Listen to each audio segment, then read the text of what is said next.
Un ancla inmutable.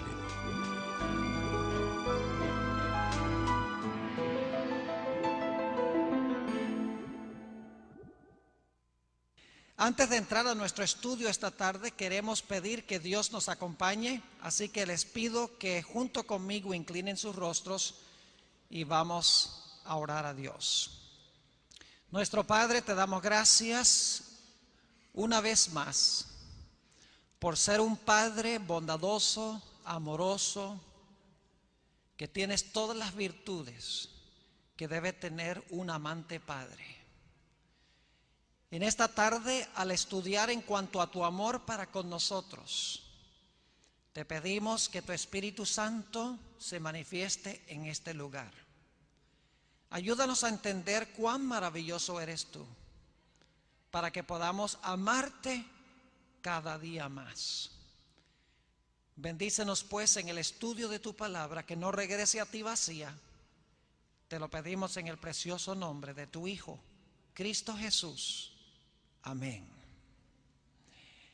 Para comenzar nuestro estudio esta tarde, quisiera hacerlo leyendo del libro de Génesis, el capítulo 1, y voy a leer el versículo 26 y entonces vamos a saltar al versículo 28. Génesis 1, 26 y 28. Y de estos dos versículos voy a subrayar dos puntos centrales. Hay otros puntos, pero voy a subrayar dos. Dice en Génesis 1:26, entonces dijo Dios, hagamos al hombre a nuestra imagen, conforme a nuestra semejanza. Y ahora viene el primer concepto. Y señoree. Ahora, ¿qué sinónimos tenemos para la palabra señorear? Tenemos, por ejemplo, gobernar, dominar. Pero la palabra que quiero usar en esta tarde para señorear es la palabra reinar. Es decir, Adán y Eva fueron colocados como reyes o gobernantes. Esa era la función que Dios les concedió. Ahora la pregunta es, ¿gobernantes sobre qué? Todo rey tiene que tener un territorio. Ahora, ¿cuál fue el territorio que Dios le dio al hombre para que gobernara sobre él? Sigue diciendo en el versículo 26, y señoreé en los peces de la mar y en las aves de los cielos, en las bestias, en toda la tierra y en todo animal que se arrastra sobre la tierra. Es decir, al hombre le fue colocado el territorio del planeta Tierra, que incluye los cielos atmosféricos, la tierra seca y lo que se encuentra dentro de las aguas. El planeta era su territorio y su función era la de ser gobernante o rey. Y Dios tenía el plan de que el hombre viviera para siempre. Pero la Sagrada Escritura nos dice en Génesis el capítulo 3 que nuestros primeros padres cedieron a las tentaciones de Satanás. Ahora, cuando Adán y Eva cedieron a las tentaciones de Satanás, ellos perdieron lo que Dios quería para ellos al comienzo. En primer lugar, perdieron su función como rey o como reyes. En segundo lugar, perdieron el territorio sobre el cual gobernaban el planeta Tierra. Y en tercer lugar, en vez de merecer vivir para siempre con Dios, su nombre debía haber sido borrado de la existencia, porque Dios dijo, la paga del pecado es muerte. Es decir, los planes que tenía Dios para Adán y Eva fueron estropeados por la elección que hicieron ellos de pecar. Perdieron su posición como gobernantes, perdieron su territorio y merecían ser borrados de la existencia. Ahora, ¿cómo sabemos bíblicamente que Satanás le quitó todo esto al hombre? Bueno, tenemos varias indicaciones en la Sagrada Escritura de que lo que le pertenecía a Adán y Eva fue robado por Satanás. Por ejemplo, en Job 1 y 2 encontramos una reunión que se celebra en el cielo. Y van allá los hijos de Dios, que son los representantes de los mundos que no cayeron. Y dice la Biblia que entre los que fueron a esa reunión fue el representante del planeta Tierra, Satán. La primera vez en la Sagrada Escritura que aparece la palabra Satán, el adversario. Va y comparece en esa reunión celestial. En realidad, el que debería haber estado en esa reunión fue Adán, el padre y el representante de la raza humana. Pero cuando Adán se dejó vencer por Satanás, Satanás tomó este planeta como su posesión, usurpó el planeta de las manos de Adán y de Eva y llegó a gobernar sobre él y llegó a ser su representante. Por esa razón el Señor Jesucristo llamó a Satanás el príncipe de este mundo, que se puede traducir también el gobernante de este mundo. Por esa razón en el monte de la tentación, en el relato que se encuentra en el Evangelio según San Lucas, el capítulo 4 y el versículo 5 al 8, dice la Biblia que Satanás lleva a Jesús a un alto monte y le muestra todos los reinos del mundo. Y le dice a Jesús: todos estos reinos y su gloria te lo daré, si tan solo te inclinas y me adoras. Y luego dice Satanás: porque esto me ha sido a mí entregado. Fíjense que los reinos del mundo fueron entregados en manos de Satanás. Y el que se los entregó, según la Sagrada Escritura, fue Adán al pecar.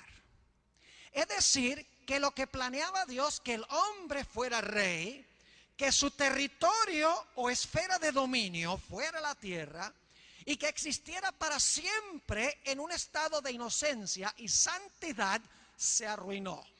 Satanás tomó la posición como rey y representante. En segundo lugar, tomó posesión del planeta Tierra, y en tercer lugar hizo al hombre reo de muerte. Y lo peor es que no había un ser humano que pudiese recuperar lo que Adán y Eva perdieron. Porque la Sagrada Escritura dice en el libro de los Romanos, el capítulo 3 y el versículo 23, todos han pecado y están destituidos de la gloria de Dios. Romanos 3 y el versículo 1 dice: no hay justo ni aún uno. No hay ser humano en el planeta Tierra que en algún momento no haya sido vencido por Satanás. Es decir, no hay un ser humano en el planeta Tierra que puede recuperar lo que se perdió, porque para recuperarlo habría que vencer perfectamente en todo a Satanás y no dejarse vencer ni en un solo detalle. Y dentro de la raza humana no había nadie que tuviera esas especificaciones. Sin embargo, la raza humana necesitaba a alguien que redimiera lo perdido. ¿Quién podía redimirlo? La ley mosaica nos da una explicación muy interesante, una indicación en cuanto al único que podía redimir la posesión perdida, que podía librar a una persona que se había vendido a esclavitud, redimir a una persona cuyo nombre estaba en peligro de desaparecer de la historia. Vayan conmigo al libro de Levítico, el capítulo 25, y quiero leer el versículo 25. Levítico, el capítulo 25 y el versículo 25. Esta es la ley mosaica que nos enseña en miniatura, en una forma pequeña, una gran lección en cuanto a quién era el único que podía redimir la posición como rey, redimir el planeta y hacer posible que el hombre no fuera borrado de la existencia para siempre. Dice en Levítico 25 y el versículo 25, cuando tu hermano, escuchen bien, cuando tu hermano empobreciere y vendiere algo de su posesión, dicho sea de paso, en el idioma hebreo en que fue escrito esto, no dice algo de su posesión, sino que dice cuando vendiere su posesión. Es decir, toda su posesión, es decir, toda su herencia, aquel pedazo de tierra sobre el cual gobernaba. Cuando tu hermano empobreciere y vendiere algo de su posesión, ahora escuchen bien, entonces su pariente más próximo, es decir, más cercano, vendrá y rescatará lo que su hermano hubiere vendido. El único que podía recuperar la tierra que se había vendido era un pariente cercano, preferiblemente un hermano. Tenía que ser un familiar. Ahora, ¿qué tal si el individuo se había vendido a servidumbre? Ya no era señor, sino que era siervo o esclavo. En el mismo libro de Levítico, el capítulo 25 y los versículos 48 y 49, encontramos una descripción de lo que pasaba cuando una persona se había vendido a servidumbre él, no solo su herencia, sino él mismo. Dice en el versículo 48 de Levítico 25, después que se hubiere vendido, es decir, ahora es esclavo, no es señor, podrá ser rescatado. Uno de sus hermanos lo rescatará. Es decir, un hermano tenía que pagar el precio para comprar o para pagar por la esclavitud de su hermano, para pagar por la herencia de su hermano. Sigue diciendo en el versículo 49, o su tío o el hijo de su tío lo rescatará, o un pariente cercano de su familia lo rescatará, o si sus medios alcanzaren, él mismo se rescatará. Pero ¿con qué se iba a rescatar a sí mismo? Eso es muy hipotético, no era posible, porque se había vendido a esclavitud. Alguien tenía que redimirlo y tenía que ser un pariente cercano. Alguien tenía que redimir la posesión perdida, tenía que ser un familiar cercano, preferiblemente un hermano.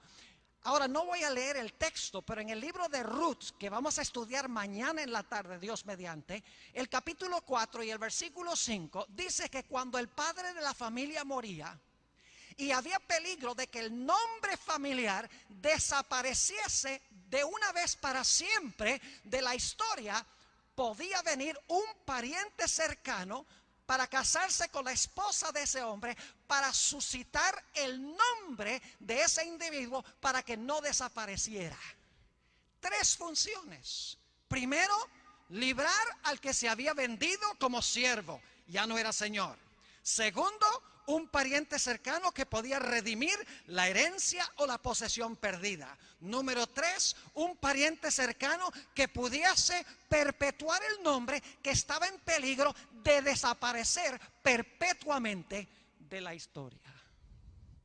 Ahora, como les mencioné, esta ley mosaica solamente es una figura o una ilustración de algo mucho más grande.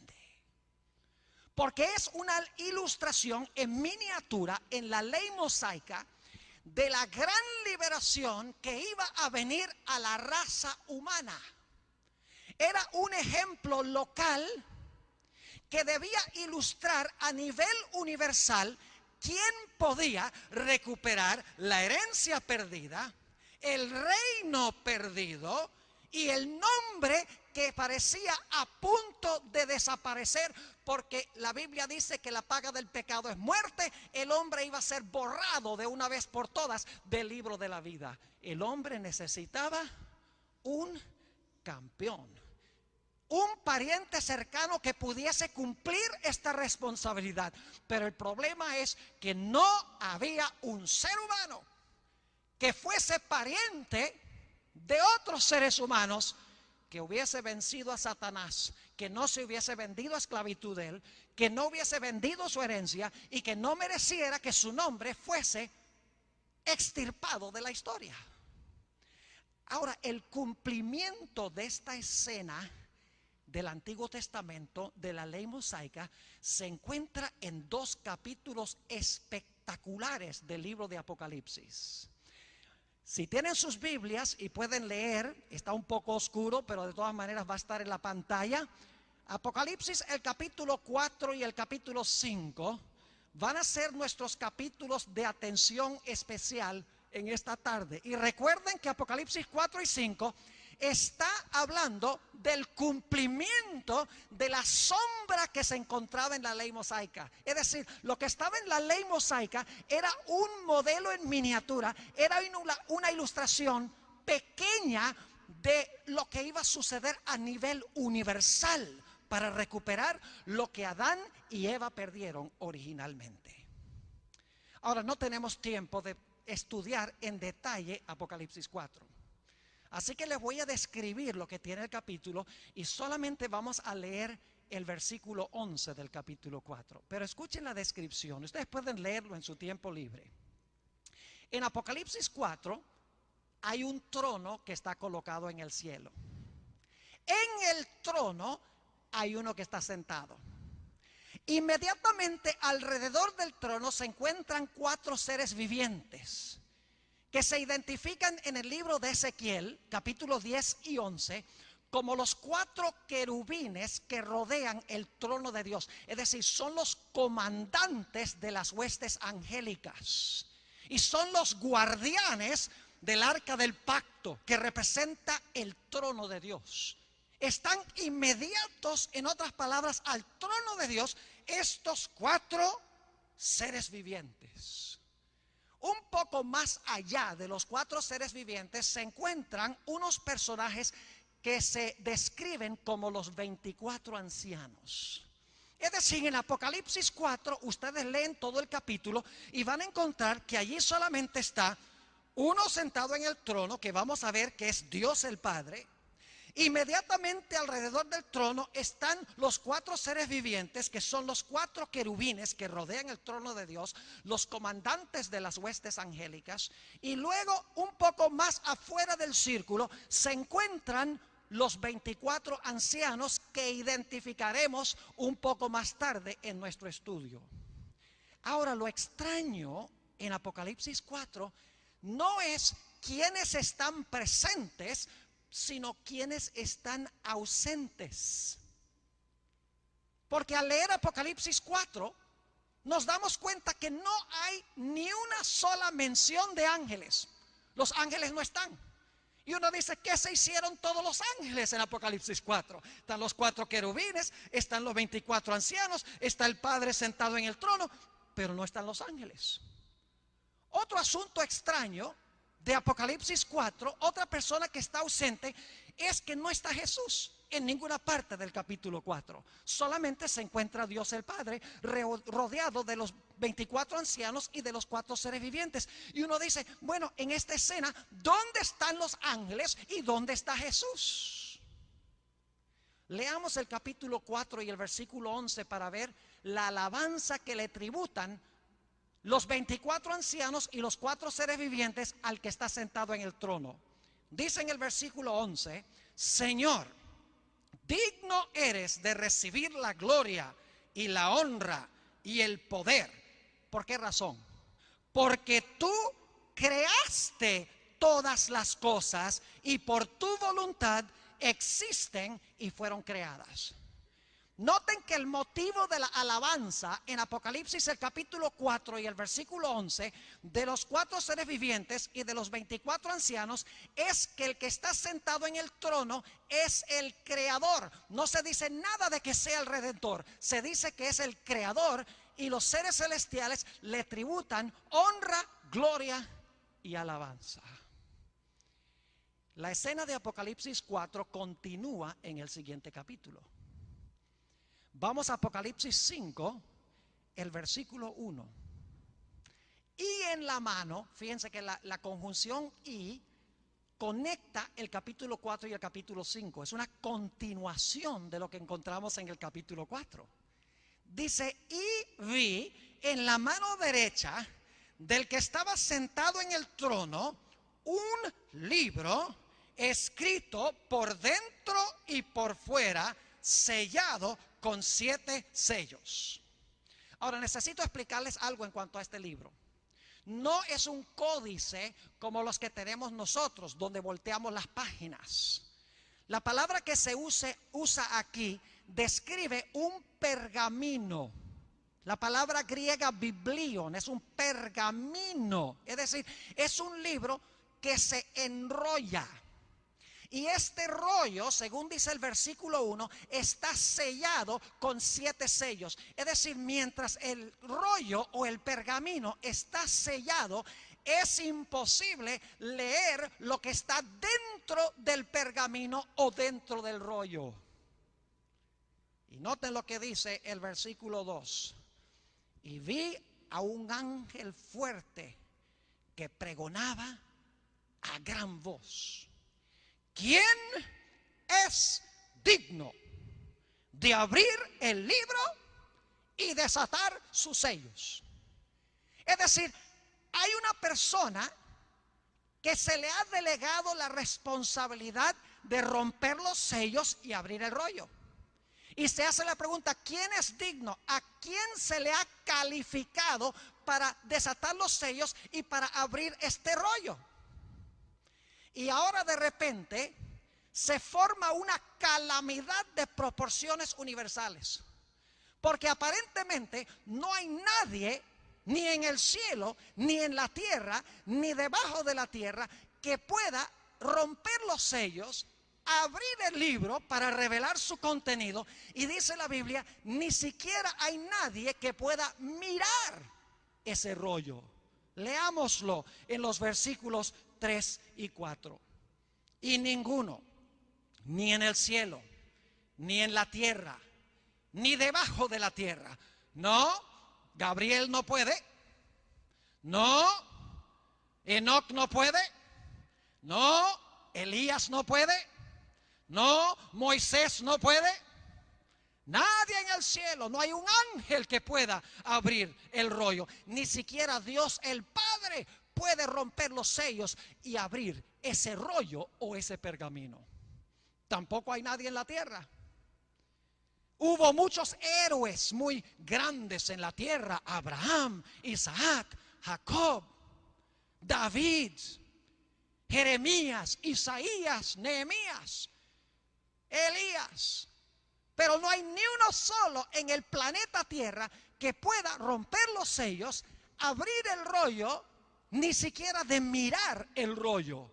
Y no hay nadie tampoco debajo de la tierra. Lo que quiere decir esta expresión, ni en el cielo, ni en la tierra, ni debajo de la tierra, es que no había en todo el universo una persona que pudiese abrir este rollo, romper sus sellos y revelar el contenido de este rollo. Ahora, quiero recalcar que lo que contiene este rollo es de suprema importancia. Es de una inmensa significación. Porque el versículo 4 nos dice que el apóstol Juan, quien está escribiendo el libro de Apocalipsis bajo inspiración divina, dice en cuanto a él: y yo lloraba mucho, porque no se había hallado a ninguno digno de abrir el libro, ni de leerlo, ni de mirarlo. Ahora, en el idioma griego hay 2 palabras que se traducen llorar. Una palabra se usa para describir a una persona que llora normalmente, derrama lágrimas. Pero la palabra que se usa aquí no es la palabra común y normal para llorar. La palabra que se usa aquí es la palabra griega klaio, que significa llorar clamando en alta voz. llorando intensamente. Es la misma palabra que se usa, por ejemplo, del apóstol San Pedro, cuando por tercera vez negó al Señor Jesucristo. Y dice la Biblia que salió del tribunal de Pilato y lloró amargamente. Es decir, este es un llorar de Juan que es amargo. Hay algo de una importancia de vida y muerte dentro de ese rollo. Y si no se consigue a alguien digno de romper los sellos y abrir el rollo, el resultado será una calamidad de proporciones universales. La pregunta clave es, ¿qué contiene ese rollo? Afortunadamente, el testimonio de la arqueología nos ayuda a entender qué contiene ese rollo de Apocalipsis 5. Se han descubierto en la Roma antigua ejemplos de testamentos que se preparaban en los tiempos del Imperio Romano. Los testamentos en Roma se escribían en pergaminos, se escribían los nombres de las personas y se escribía exactamente qué era lo que iban a heredar. Y luego entonces se enrollaba el testamento y se le ponían 7 pedazos de cuerda alrededor, y a donde se encontraban los 2 cabos de la cuerda se ponía cera mojada que luego se endurecía, y así los 2 cabos quedaban cerrados. Si por algún accidente alguien rompía un sello, alguien indigno llegaba y rompía uno de esos sellos, era una calamidad de proporciones mayores, porque cuando se va a abrir un testamento se le ha delegado a cierta persona digna de hacerlo. Y ustedes saben que un testamento contiene 2 cosas: 1, los nombres de las personas, y 2, lo que las personas van a heredar. Es decir, que este pergamino es el testamento de la raza humana. Contiene los nombres de las personas que van a heredar el reino perdido, que van a heredar este mundo que fue perdido por Adán. Ahora permítanme leerles una cita muy interesante de una autora que se llama Elena White. Ella no sabía de estos testamentos en Roma, pero lo que ella dice cuadra perfectamente con lo que se ha descubierto arqueológicamente. Esta cita se encuentra en inglés nada más, yo la he traducido, la van a tener en la pantalla. Se encuentra en el tomo 9 de un libro que se llama Manuscript Releases, página 7. Fíjense lo que dice allí. Allí en su mano abierta está el libro, el pergamino que contiene la historia de los actos providenciales de Dios, la historia profética de las naciones y de la iglesia. Fíjense qué es lo que contiene el pergamino. Dice aquí la historia profética de las naciones y de la iglesia. El pergamino contiene las declaraciones divinas, su autoridad, sus mandamientos, sus leyes, la plenitud del consejo simbólico del Eterno y la historia de todos los que gobernaron en las naciones. Ahora escuchen esto. En lenguaje simbólico se halla en ese pergamino la influencia de cada nación, lengua y pueblo desde el principio de la historia hasta su final. En otras palabras, ese pergamino o ese rollo contiene cada detalle de la historia de la raza humana, las leyes de Dios, cómo obró la providencia de Dios, las profecías que se dieron, la historia de la iglesia y la historia de cada individuo dentro del desarrollo histórico. Es decir, que cuando se abre ese rollo, se revela quienes en realidad fueron fieles a Dios y recibieron a Jesús y por lo tanto van a recuperar la herencia perdida, van a ser librados de la servidumbre, y se revela quienes por sus decisiones a través de la historia no merecen heredar la herencia perdida, no merecen que sus nombres sean perpetuados en el libro de la vida, no merecen recuperar la herencia perdida. Es decir, en ese rollo se encuentra la descripción de los que van a heredar lo que se perdió y los que no lo van a heredar. Es decir, que si no se abre lo que está en ese rollo, la raza humana en su totalidad está perdida, porque el testamento de la raza humana queda cerrado. Y por eso es que Juan llora y clama, porque Juan vivió en el Imperio Romano. Él sabía qué contenía este pergamino y por lo tanto dice la Biblia que llora amargamente. Lo lindo es que ahora la escena cambia. En Apocalipsis el capítulo 5 y el versículo 5 dice esto: y uno de los ancianos me dijo: no llores, he aquí que el león de la tribu de Judá, la raíz de David, ha vencido. ¿Qué es lo que ha hecho? ¿A qué? Ha vencido. ¿A quién? ¿A quién ha vencido? Ha vencido a Satanás. Porque el enemigo de Jesús durante su tiempo aquí en la tierra fue Satanás, el pecado, el mundo. Jesús vino a lidiar en batalla contra el diablo como lidió en el cielo. Así que este anciano dice: no llores, he aquí que el león de la tribu de Judá, la raíz de David, ha vencido para abrir el libro y desatar sus 7 sellos. No te preocupes, Juan, que uno digno ha sido hallado, el león de la tribu de Judá. Ahora yo pregunto, ¿quiénes salían de la tribu de Judá? ¿Los qué? Los reyes.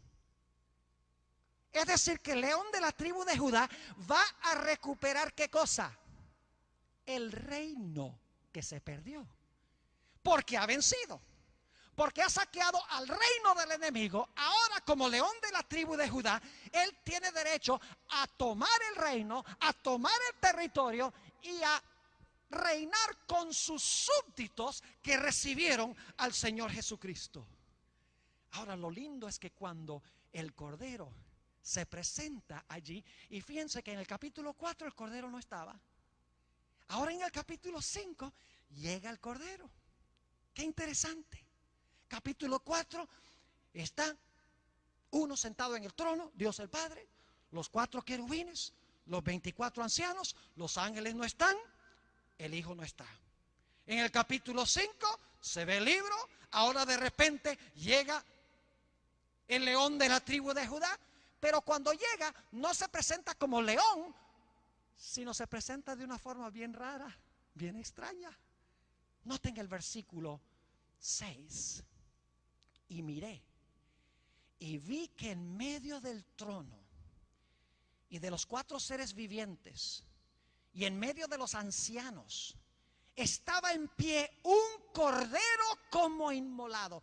¿Qué le da derecho al cordero de ser león? El hecho de que fue ¿qué? Inmolado. Dice, estaba en pie un cordero como inmolado. No olviden estos detalles, son muy importantes. Que tenía 7 cuernos y 7 ojos, los cuales son los 7 espíritus de Dios enviados por toda la tierra. El anciano habla del león de la tribu de Judá, pero luego cuando se mira, resulta que el león, antes de ser león, es un ¿qué? Un cordero como inmolado. Porque la Biblia dice que cuando Jesús murió en la cruz, dijo, consumado es. Satanás había sido derrotado por la muerte de Jesús. Por eso en Juan 12, el Señor Jesucristo dijo, ahora es el juicio de este mundo. Ahora el príncipe de este mundo será echado fuera. Es decir, el que tomó el reinado va a ser echado. Y ahora yo soy el que voy a tomar el reinado. Y luego dice Jesús explicando lo que quiso decir. Que yo, si fuere levantado, atraeré a todos a mí mismo. Y estaba hablando, dice el Evangelio según San Juan, de la muerte que iba a sufrir. Lo que capacita a Jesús para abrir el rollo, para romper los sellos, es que Jesús se hizo cordero. Pagó el precio de la redención para redimir el territorio, para redimir a los esclavos y para hacer posible que sus nombres fueran registrados en el libro. Es decir, el Señor Jesucristo se presentó como el campeón o como el redentor que se menciona en la ley mosaica. Ahora quiero que noten la reacción del cielo después que el Señor Jesucristo recibe el libro y se dice que Él es digno porque ha vencido, porque ha muerto, porque ha pagado el precio para redimir a los que estaban esclavos, para redimir la posesión, la tierra perdida, para redimir a los que eran reos de muerte. Fíjense la reacción del cielo. Primero cantan los 4 seres vivientes y los ancianos. Dice en el versículo 8: y cuando hubo tomado el libro, los 4 seres vivientes y los 24 ancianos se postraron delante del Cordero. Y todos tenían arpas y copas de oro llenas de incienso, que son las oraciones de los santos.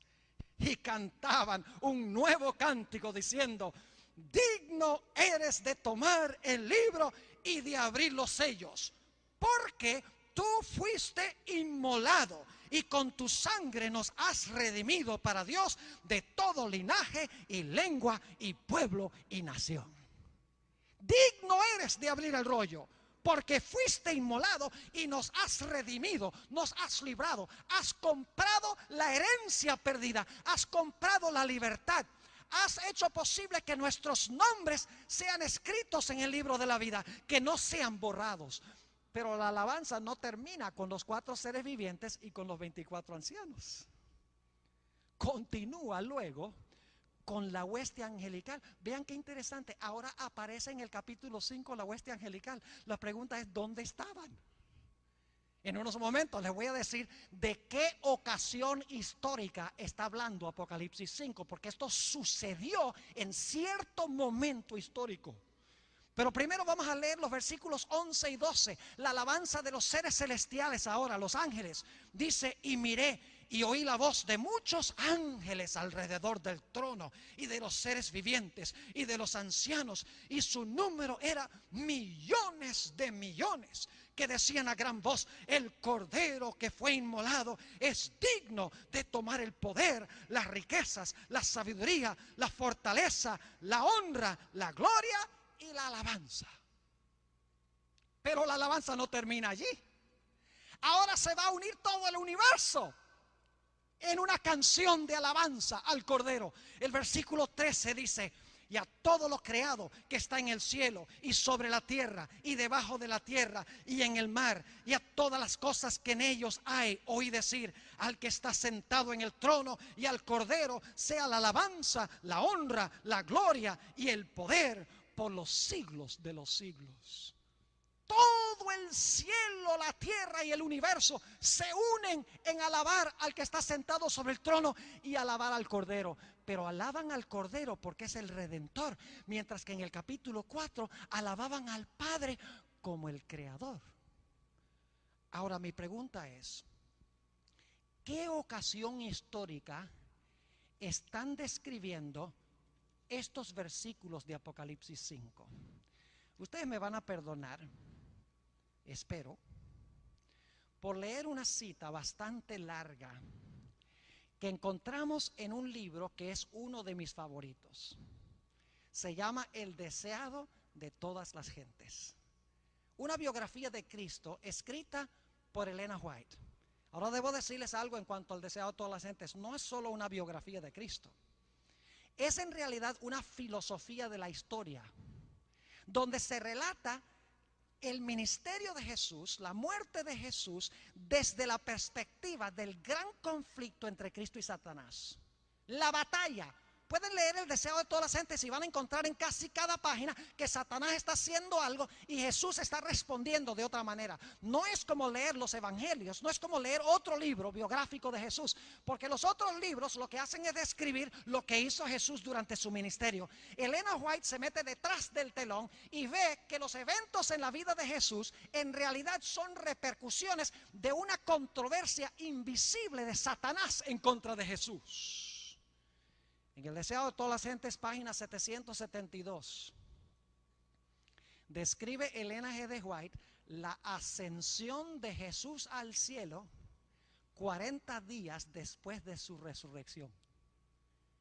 Escuchen qué espectacular es esto. Siempre me da miedo leer porque cuando yo miro hacia abajo de pronto la gente puede perder la atención, pero esto es demasiado bueno para describirlo yo en mis propias palabras. Fíjense lo que dice Elena White. Todo el cielo estaba esperando para dar la bienvenida al Salvador a los atrios celestiales. Mientras ascendía, ahora escuchen bien, mientras ascendía, iba adelante y la multitud de cautivos libertados en ocasión de su resurrección le seguía. Según Mateo 27, 52 y 53, Jesús cuando resucitó salieron del sepulcro también una muchedumbre de cautivos del sepulcro. Fueron resucitados con Jesús. Y cuando Jesús asciende como general conquistador en la batalla que acaba de librar, atrás vienen los prisioneros que saqueó del reino del enemigo. Sigue diciendo, la hueste celestial con aclamaciones de alabanza y canto celestial acompañaba al gozoso séquito. ¿Quiénes están subiendo con Jesús? Los ángeles. Por eso en el capítulo 4 no están, porque han venido a la tierra para buscar a su querido comandante. Sigue diciendo, al acercarse a la ciudad de Dios, la escolta de ángeles demanda: alzado puertas vuestras cabezas y alzaos vosotras puertas eternas, y entrará el Rey de gloria. Gozosamente los centinelas de guardia responden: ¿quién es este Rey de gloria? Dicen esto no porque no sepan quién es, sino porque quieren oír la respuesta de sublime loor. Jehová, el fuerte y valiente, Jehová, el poderoso en batalla. Alzad, oh puertas, vuestras cabezas, y alzaos vosotras puertas eternas, y entrará el Rey de gloria. Vuelve a oírse otra vez: ¿quién es este Rey de gloria? Porque los ángeles no se cansan nunca de oír ensalzar su nombre. Y los ángeles de la escolta responden: Jehová de los ejércitos, Él es el Rey de la gloria. Ahora escuchen. Entonces los portales de la ciudad de Dios se abren de par en par, y la muchedumbre angélica, fíjense que la muchedumbre angélica no está porque vienen con Jesús, y la muchedumbre angélica entra por ellos en medio de una explosión de armonía triunfante. Ese es el himno de los ángeles en Apocalipsis 5, 11 y 12. Ahora escuchen esto. Allí está el trono, el mismo trono de Apocalipsis 4. Allí está el trono, y en derredor el arco iris de la promesa. El trono de Apocalipsis 4 tiene un arco iris encima. Allí están los querubines y los serafines. ¿Recuerdan los 4 seres vivientes? Los comandantes de las huestes angélicas, los hijos de Dios, los representantes de los mundos que nunca cayeron, están congregados. ¡Qué espectacular! Los 4 seres vivientes, los representantes de los mundos que nunca pecaron. Dicho sea de paso, esos son los 24 ancianos. Muchos piensan que los 24 ancianos son aquellos que resucitaron con Cristo, que Cristo se llevó con él al cielo. No puede ser, Porque los 24 ancianos ya están alrededor del trono antes de que llegue Cristo con los cautivos. Elena de White especifica que son los representantes de los mundos que están allí. Toda la hueste celestial, ángeles y seres de otros mundos están allí, dice aquí. Sigue diciendo, el concilio celestial delante del cual Lucifer había acusado a Dios y a su Hijo. Los representantes de aquellos reinos sin pecado sobre los cuales Satanás pensaba establecer su dominio, todos están allí para dar la bienvenida al Redentor. Sienten, ahora escuchen esto, sienten impaciencia por celebrar su triunfo y glorificar a su Rey. Sí, también en el cielo hay impaciencia. Los ángeles no pueden esperar para rendirle tributo y gloria y alabanza a este general que ha vencido a Satanás, que ha vencido al pecado, que ha redimido lo que se había perdido y que ahora viene al cielo con los que ha rescatado del sepulcro. Pero ahora escuchen lo que pasa. Pero con un ademán, él los detiene. Dice, no canten todavía. Todavía no. No puede ahora recibir la corona de gloria y el manto real. Ahora escuchen esto. Entra a la presencia de su padre, señala su cabeza herida, su costado traspasado, sus pies lacerados, alza sus manos que llevan la señal de los clavos. ¿Cómo que se está presentando a Jesús aquí? ¿Cómo qué? Como cordero inmolado. Apocalipsis 5. Sigue diciendo, presenta los trofeos de su triunfo. Ofrece a Dios la gavilla de las primicias, aquellos que resucitaron con Él como representantes de la gran multitud que saldrá de la tumba en ocasión de su segunda venida. Ahora escuchen esto. Se acerca al Padre, ante quien hay regocijo por un solo pecador que se arrepiente. Desde antes que fueran echados los cimientos de la tierra, el Padre y el Hijo se habían unido en un pacto para redimir al hombre en caso de que fuese vencido por Satanás. ¿Ven? Había un pacto para redimir al hombre si era vencido por Satanás. Ahí está la idea de la ley mosaica. Habían unido sus manos en un solemne compromiso de que Cristo sería fiador de la especie humana. Cristo había cumplido este compromiso cuando sobre la cruz exclamó, consumado es, se dirigió al Padre. El pacto había sido llevado plenamente a cabo. Ahora declara, Padre, consumado es. He hecho tu voluntad, oh Dios mío. He completado la obra de la redención. Si tu su justicia está satisfecha, aquellos que me has dado, quiero que donde yo estoy, ellos estén también conmigo. Ahora Él quiere que se revele quiénes van a heredar con Él por lo que Él ha hecho. Sigue diciendo, se oye entonces la voz de Dios proclamando que la justicia está satisfecha. Satanás está vencido. Noten la terminología. Los hijos de Cristo que trabajan y luchan en la tierra son aceptos en el amado. Delante de los ángeles celestiales y los representantes de los mundos que no cayeron son declarados justificados. Donde Él esté, allí estará su iglesia. La misericordia y la verdad se encontraron, la justicia y la paz se besaron. Los brazos del Padre rodean a su Hijo y se da la orden, adórenlo todos los ángeles de Dios. Y saben luego qué cita Elena G. de White después de esto, no lo voy a leer, pero cita Apocalipsis 5, 11 y 12 y luego cita Apocalipsis 5, 13.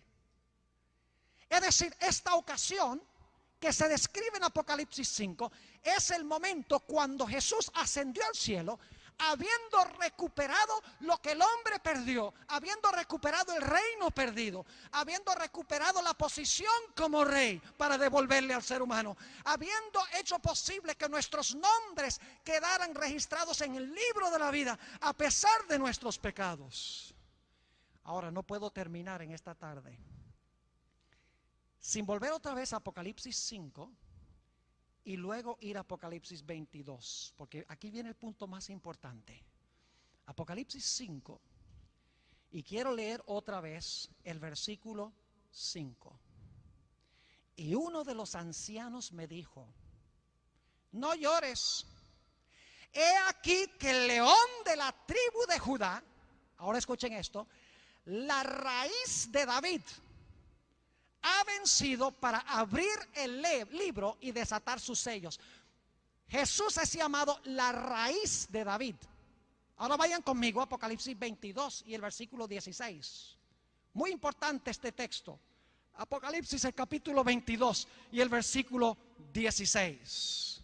Yo, Jesús, he enviado mi ángel para daros testimonio de estas cosas en las iglesias. Ahora escuchen bien. Yo soy la raíz ¿y qué? Y el linaje de David. Paremos un momento allí.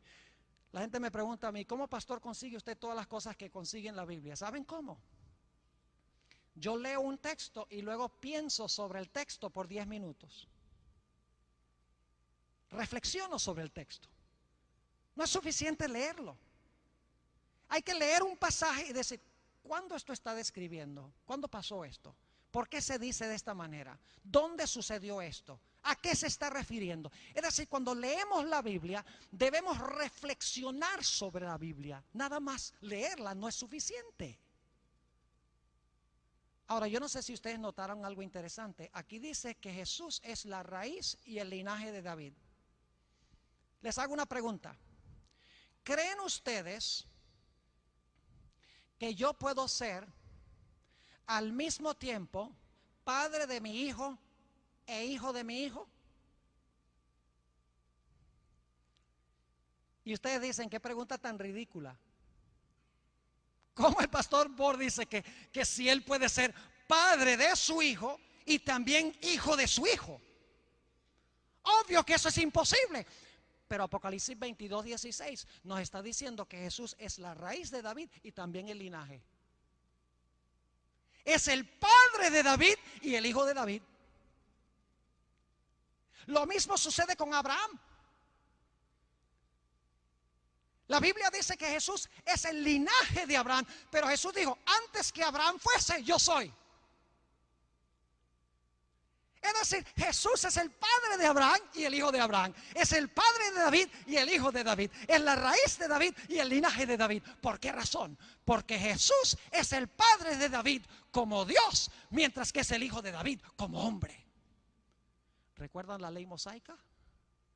Solamente un pariente cercano podía redimir la posesión perdida, podía redimir la posición como rey perdida y redimir el nombre de la persona. Tenía que ser un pariente cercano.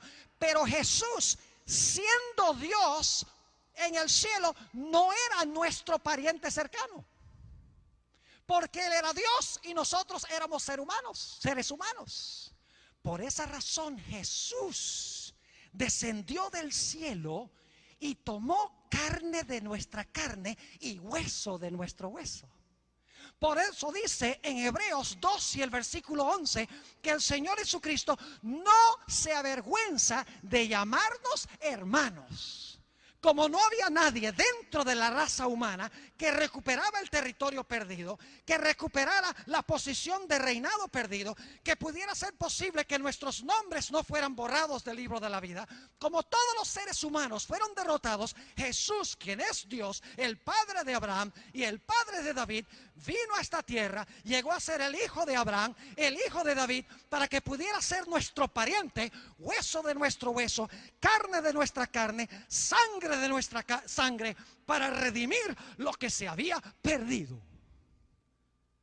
Si no pueden decirle amén a eso, no sé qué más decir. Oh, mis hermanos y hermanas, apreciados jóvenes, el Señor Jesucristo se hizo hombre para poder ser nuestro pariente cercano, para recuperar lo que se había perdido. Ahora quiero concluir con este pensamiento. ¿Cómo llegamos a nosotros a ser parientes de Jesús? El Señor Jesucristo se hizo pariente de la raza humana, se hizo nuestro hermano mayor. Pero no significa por eso que todos se van a salvar. Por eso se habla el pergamino, el rollo, para revelar en realidad quiénes fueron los hermanos y hermanas de Jesús. Ahora mi pregunta es, ¿cómo llegamos nosotros a ser hermanos y hermanas de Jesús? La respuesta es muy sencilla. Esto es maravilloso. ¿Saben ustedes que bíblicamente solamente hay uno que puede ser llamado técnicamente hijo de Dios, que es Jesús? Es más, el Evangelio según San Juan, hay una palabra, la palabra griega huios, de donde viene nuestra palabra hijo. Esa palabra hijo se le aplica solo a Jesús en el Evangelio según San Juan. Cuando San Juan quiere hablar de nosotros como hijos de Dios, usa la palabra tecnón, nunca huios. Es decir, Jesús es hijo de Dios en un sentido especial que no lo somos nosotros. Porque Jesús es hijo de Dios naturalmente, eternamente, según dice la Sagrada Escritura. La pregunta es, ¿cómo puedo yo llegar a ser hermano de Jesús? Fíjense qué lindo esto. Cuando yo me uno a Jesucristo, el Señor Jesucristo viene delante de su Padre y le dice: Padre, aquí estoy tu hijo. Y el Señor Jesucristo, el Padre mira al Señor Jesucristo y dice: sí, hijo mío, ¿qué me dices? Y Jesús dice: Padre, resulta que hay un individuo llamado Pastor Bor que me ha recibido a mí como su Salvador. En el momento de su bautismo se unió a mi familia, fue adoptado como miembro de la familia. Ahora, Padre, a través de haberme aceptado a mí, ahora es mi hermano. Y entonces el Padre dice: oh, el Pastor Bor se bautizó y se entregó a Jesús, se entregó a ti, se hizo tu hermano. Pues si él es tu hermano, es mi hijo también. Eso es lo que quiso decir Jesús cuando declaró: yo soy el camino, la verdad y la vida. Nadie viene al Padre sino por mí. A través de Jesús somos aceptos en el amado y Dios nos mira como hermanos y hermanas de Cristo. Y el momento cuando llegamos a ser hijos e hijas de Dios oficialmente es en el momento de nuestro bautismo por inmersión. Cuando Jesús se bautizó fue que se escuchó la voz del cielo que dijo: este es mi Hijo amado, en quien tengo gran contentamiento. ¿Hay alguna persona aquí en esta tarde que todavía no haya sido bautizada, que quiere decirle al Señor Jesucristo: Señor Jesús, yo quiero bautizarme, quiero unirme a la familia de Dios, quiero ser tu hermano, quiero ser tu hermana? Quiero por favor que me recibas como miembro, como miembro de tu familia. Quiero que tú escribas mi nombre en ese pergamino, en ese rollo. Saben que si toman la decisión ahora, esa decisión se va a registrar en el pergamino, que se va a abrir finalmente para revelar que tú vas a heredar con Jesús. ¿Hay alguien en esta tarde que quiere decirle al Señor Jesucristo: yo deseo en un futuro unirme contigo a través del bautismo? ¿Desea levantar la mano para decirle esto a Jesús? ¿Alguien en esta tarde que quiere decirle: sí, Señor Jesús, yo deseo en un futuro unirme a tu familia? ¿Quieren por favor levantar la mano? Yo quiero tener una oración para ustedes en esta tarde. Yo no puedo ver bien a todos los que están en la congregación. ¿Hay alguien antes de tener nuestra oración? Ya el tiempo se pasó, pero no quiero apresurar tampoco el llamado. Alguien en esta tarde que quiere decirle: sí, Señor Jesús, lo que estamos hablando es solemne. Algunos posiblemente piensen y digan: no, pero ¿qué van a pensar mis padres? Jesús dijo: el que ama a padre o madre más que a mí, no es digno de mí. Posiblemente, ¿qué van a decir los amigos? La Biblia dice que los enemigos no deben entreponerse entre nosotros y nuestra relación con Jesús. Hay alguien en esta tarde que con valentía quiere decirle: sí, Señor Jesús, yo escojo en esta tarde unirme a tu familia. En un futuro, no significa que va a ser el sábado, pero están tomando su decisión hoy de que se van a unir a Jesús a través del bautismo. ¿Hay alguien? ¿Será que todos los que están aquí están bautizados ya? No creo. Estamos hablando del bautismo por inmersión, sumergidos debajo del agua. Jesús te está llamando ahora por medio de su Espíritu Santo. Saben que cuando ustedes dicen que no, a mí no me están diciendo que no. Le están diciendo que no al Señor Jesús, porque el Señor Jesús me está usando sencillamente a mí como un instrumento para llamarlos a ustedes. La Biblia dice que Dios llama a sus ministros para proclamar el Evangelio. Esa es la forma que Él ha establecido para que la gente vaya a los pies de Jesús. Solo unos pocos instantes y voy a tener la oración. ¿Hay alguna persona aquí que quiere colocarse de pie? Hagámoslo bien serio. Quiere decirle al Señor Jesucristo: sí, Señor Jesús, yo escojo hoy que voy a unirme contigo. ¿Alguien? Cuán duros son los corazones, ¿verdad? ¿Has sentido esta tarde que lo que hemos hablado de la palabra es la verdad de Dios? Yo creo que es la verdad, sé que es la verdad. ¿Quieres finalmente heredar el reino con Jesús? ¿Quieres vivir eternamente con Él? Necesitas tomar esa decisión. Bien, en esta tarde quiero tener una palabra de oración. Satanás obra ferozmente para que la gente no responda al llamado de Dios. Gloria a Dios. Allá veo una persona parada, aquí veo otra. No es fácil pararse solos en una congregación, pero algún día tendremos que pararnos a riesgo de nuestra vida por Jesús. Si te resulta difícil tu familia ahora, no pienses que va a ser más fácil cuando tu vida esté en juego por Jesús. Yo no sé si es mucho pedirle a estas dos almas que vengan aquí al frente un momento para tenerlas cerca, para tener una oración. ¿Podría pedirles por favor que vengan acá? Ni siquiera tienen que mirar a la congregación, vengan acá nada más. Yo voy a tener una oración con ustedes. Doy gloria a Dios por estas almas que el Señor ha tocado. Si hay alguno más en este momento que quiere venir al frente, vengan. No dejen pasar esta oportunidad. Puede ser la última vez que Dios te llame.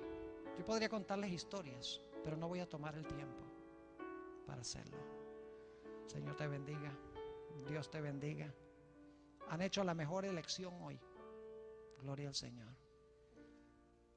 ¿Alguien más? Muy bien.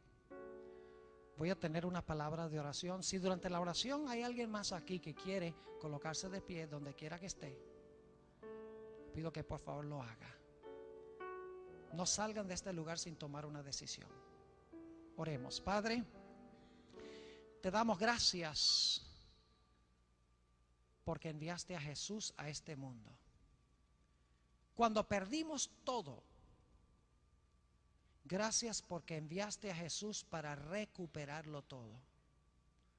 Te doy gracias, Señor, por estas dos almas que han venido al frente en respuesta a tu llamado.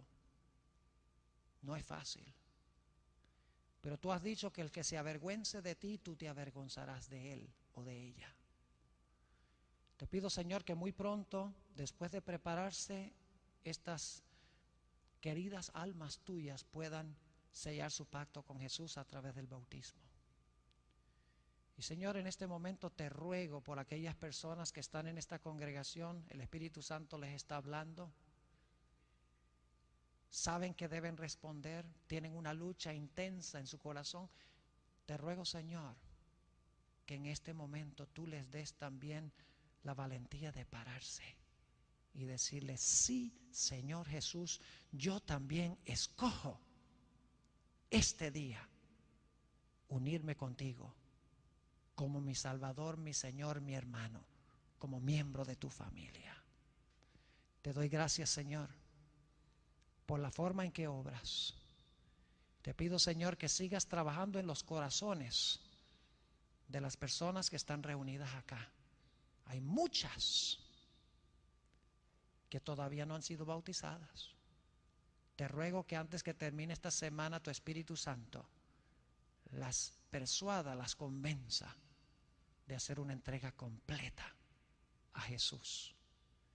Te doy gracias, Señor, por haber estado con nosotros. Gracias por escuchar mi oración. Te lo pido en el nombre de Jesús. Amén.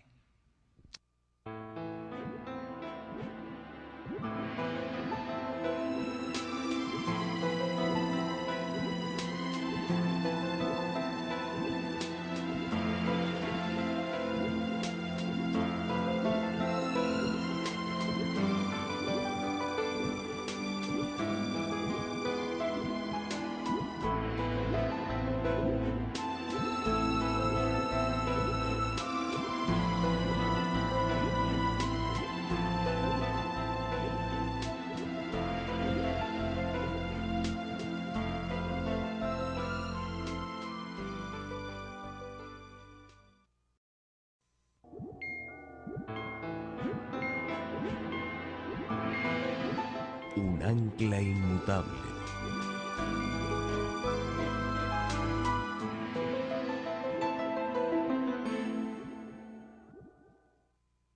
Antes de entrar a nuestro estudio esta tarde, queremos pedir que Dios nos acompañe, así que les pido que junto conmigo inclinen sus rostros y vamos a orar a Dios.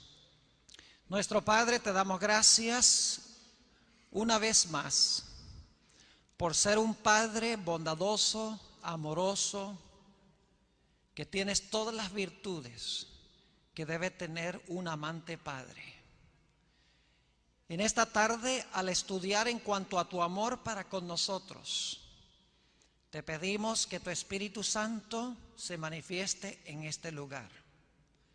Ayúdanos a entender cuán maravilloso eres tú, para que podamos amarte cada día más. Bendícenos pues en el estudio de tu palabra, que no regrese a ti vacía.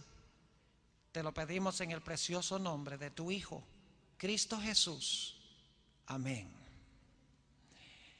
Para comenzar nuestro estudio esta tarde, quisiera hacerlo leyendo del libro de Génesis, el capítulo 1, y voy a leer el versículo 26 y entonces vamos a saltar al versículo 28.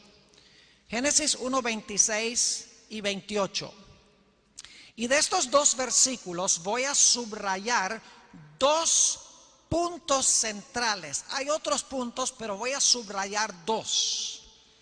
Dice en Génesis 1, 26, entonces dijo Dios, hagamos al hombre a nuestra imagen, conforme a nuestra. 23. Todos han pecado y están destituidos de la gloria de Dios.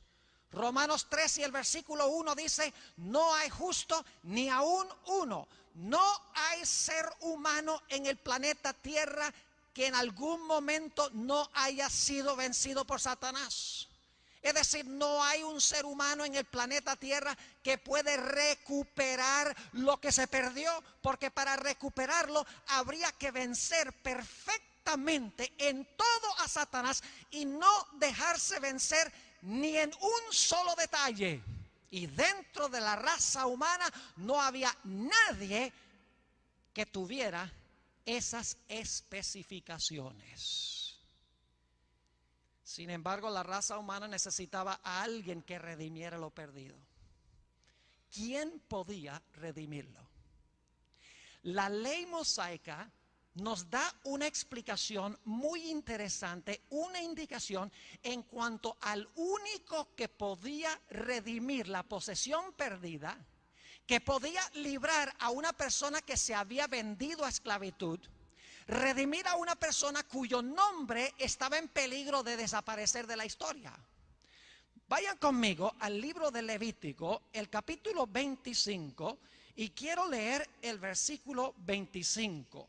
Levítico, el capítulo 25 y el versículo 25. Esta es la ley mosaica que nos enseña en miniatura, en una forma pequeña, una gran lección en cuanto a quién era el único que podía redimir la posición como rey, redimir el planeta y hacer posible que el hombre no fuera borrado de la existencia para siempre. Dice en Levítico 25 y el versículo 25, cuánta semejanza, y ahora viene el primer concepto, y señoré. Ahora, ¿qué sinónimos tenemos para la palabra señorear? Tenemos, por ejemplo, gobernar, dominar. Pero la palabra que quiero usar en esta tarde para señorear es la palabra reinad. Es decir, Adán y Eva fueron colocados como reyes o gobernantes. Esa era la función que Dios les concedió. Ahora la pregunta es, ¿gobernantes sobre qué? Todo rey tiene que tener un territorio. Ahora, ¿cuál fue el territorio que Dios le dio al hombre para que gobernara sobre él? Sigue diciendo en el versículo 26, y señoreé en los peces de la mar y en las aves de los cielos, en las bestias, en toda la tierra y en todo animal que se arrastra sobre la tierra. Es decir, al hombre le fue colocado el territorio del planeta Tierra, que incluye los cielos atmosféricos, la tierra seca y lo que se encuentra dentro de las aguas. El planeta era su territorio y su función era la de ser gobernante o rey. Y Dios tenía el plan de que el hombre viviera para siempre. Pero la Sagrada Escritura nos dice en Génesis el capítulo 3 que nuestros primeros padres cedieron a las tentaciones de Satanás. Ahora, cuando Adán y Eva cedieron a las tentaciones de Satanás, ellos perdieron lo que Dios quería para ellos al comienzo. En primer lugar, perdieron su función como rey o como reyes. En segundo lugar, perdieron el territorio sobre el cual gobernaban el planeta Tierra. Y en tercer lugar, en vez de merecer vivir para siempre con Dios, su nombre debía haber sido borrado de la existencia, porque Dios dijo, la paga del pecado es muerte. Es decir, los planes que tenía Dios para Adán y Eva fueron estropeados por la elección que hicieron ellos de pecar. Perdieron su posición como gobernantes, perdieron su territorio y merecían ser borrados de la existencia. Ahora, ¿cómo sabemos bíblicamente que Satanás le quitó todo esto al hombre? Bueno, tenemos varias indicaciones en la Sagrada Escritura de que lo que le pertenecía a Adán y Eva fue robado por Satanás. Por ejemplo, en Job 1 y 2 encontramos una reunión que se celebra en el cielo. Y van allá los hijos de Dios, que son los representantes de los mundos que no cayeron. Y dice la Biblia que entre los que fueron a esa reunión fue el representante del planeta Tierra, Satán. La primera vez en la Sagrada Escritura que aparece la palabra Satán, el adversario. Va y comparece en esa reunión celestial. En realidad, el que debería haber estado en esa reunión fue Adán, el padre y el representante de la raza humana. Pero cuando Adán se dejó vencer por Satanás, Satanás tomó este planeta como su posesión, usurpó el planeta de las manos de Adán y de Eva y llegó a gobernar sobre él y llegó a ser su representante. Por esa razón el Señor Jesucristo llamó a Satanás el príncipe de este mundo, que se puede traducir también el gobernante de este mundo. Por esa razón, en el monte de la tentación, en el relato que se encuentra en el Evangelio según San Lucas, el capítulo 4 y el versículo 5 al 8, dice la Biblia que Satanás lleva a Jesús a un alto monte y le muestra todos los reinos del mundo. Y le dice a Jesús: todos estos reinos y su gloria te lo daré, si tan solo te inclinas y me adoras. Y luego dice Satanás: porque esto me ha sido a mí entregado. Fíjense que los reinos del mundo fueron entregados en manos de Satanás. Y el que se los entregó, según la Sagrada Escritura, fue Adán al pecar. Es decir, que lo que planeaba Dios, que el hombre fuera rey, que su territorio o esfera de dominio fuera la tierra, y que existiera para siempre en un estado de inocencia y santidad, se arruinó. Satanás tomó la posición como rey y representante.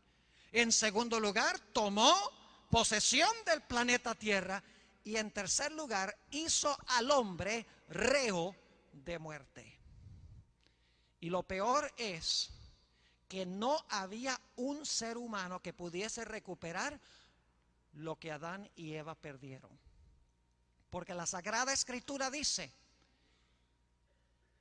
en el libro de los Romanos, el capítulo 3 y el versículo